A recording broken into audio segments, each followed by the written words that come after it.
Cher Monsieur le député, cher Jacques Pélissard, c'est un réel plaisir de participer à votre journée Lyme. La lutte contre la maladie de Lyme et les autres maladies transmissibles par les tiques constitue une réelle priorité au regard de la situation épidémiologique. La France n'a fort heureusement pas attendu 2016 pour agir. Rappelons qu'un centre national de référence sur la borréliose de Lyme existe depuis 2002, que le Haut Conseil de santé publique a émis des recommandations dès 2012 et que différentes actions de sensibilisation et de formation des professionnels de santé ont été menées par les services de la Direction générale de la santé en 2014 et en 2015. Mais il est vrai que l'année 2016 marque un tournant dans la lutte contre cette maladie. La ministre a en effet lancé en septembre 2016 un plan national de lutte contre la maladie de Lyme et les autres pathologies transmissibles par les tiques qui comprend 5 axes stratégiques, 15 actions. Ce plan a été établi en lien étroit avec les associations de patients. Celles-ci participent directement à sa gouvernance.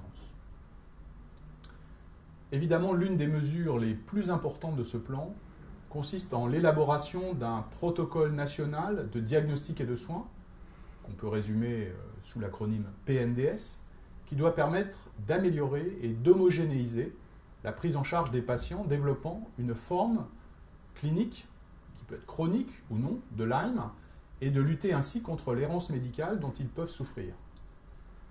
La pathologie est très polymorphe et il s'agit donc de pouvoir bien définir à chacun des stades de cette pathologie les éléments principaux du diagnostic et de la prise en charge. Les travaux d'élaboration de ce PNDS ont débuté et nous souhaitons que celui-ci soit disponible dès le mois de juin de cette année. Une instruction demandera ensuite aux agences régionales de santé de mettre en place des filières de soins adaptées dans une logique de coordination entre la ville et l'hôpital, celle-ci doit être accrue, afin de permettre une prise en charge de proximité et de qualité pour les patients et de désigner au sein de leur région un ou plusieurs centres spécialisés de prise en charge où les patients pourront bénéficier de l'ensemble des tests nécessaires, en particulier des tests biologiques, et ceci permettra d'améliorer la prise en charge diagnostique mais aussi clinique et thérapeutique des formes chroniques de la maladie et donc d'éviter l'errance médicale.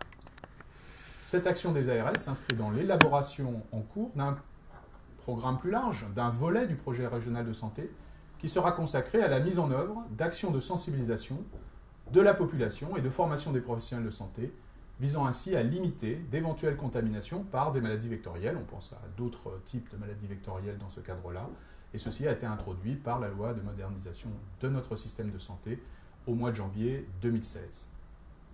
Il y a urgence à agir, mais cette urgence ne justifie pas de déroger à des pratiques permettant de garantir la santé et la sécurité de nos concitoyens.